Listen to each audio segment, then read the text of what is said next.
Amici, ben ritrovati, Eventi del Territorio quest'oggi riparte da Onigo, siamo alla 15ª festa di primavera e abbiamo il piacere di avere ai nostri microfoni il sindaco Marco Turato. Marco, piacere, ben ritrovato, grazie di aver accettato il nostro invito ad essere qui con noi. Si riparte, 15ª festa di primavera. Sì, esattamente, buongiorno a te. Siamo alla 15ª festa di primavera, in realtà dovrebbe essere stata la 18ª.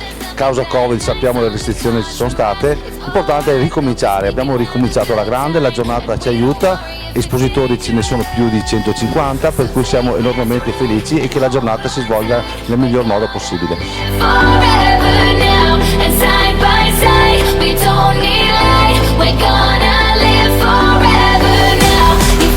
Abbiamo visto che l'amministrazione comunale anche quest'anno ha profuso enormi sforzi per organizzare questa festa, ci sono anche varie associazioni, le scuole, l'Avis e tante attività correlate, e quindi un impegno che il comune di Pederobba vuol far capire che è sempre vicino a tutti.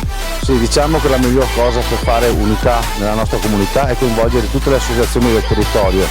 Attraverso il coinvolgimento di varie associazioni, dagli alpini al comitato festeggiamenti di Onigo, a Coro Voce Alpina, a Protezione Civile e chi più ne ha più ne metta, questa è la festa di tutti, col lavoro di tutti, però cerchiamo di rendere questa giornata una giornata indimenticabile per tutto il comune di Pederobba.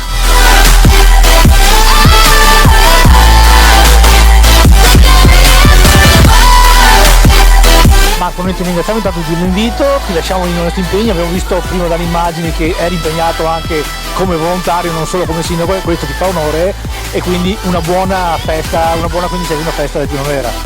Grazie, buona festa a tutti voi, vi aspettiamo qui a Onigo. Grazie ancora.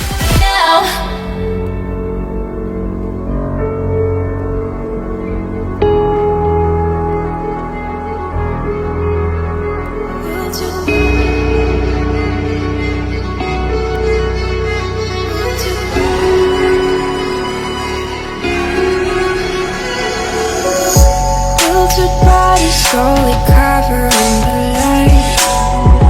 Pull the trigger every night to stay alive. Hope is wishing, but you're running out of time. If I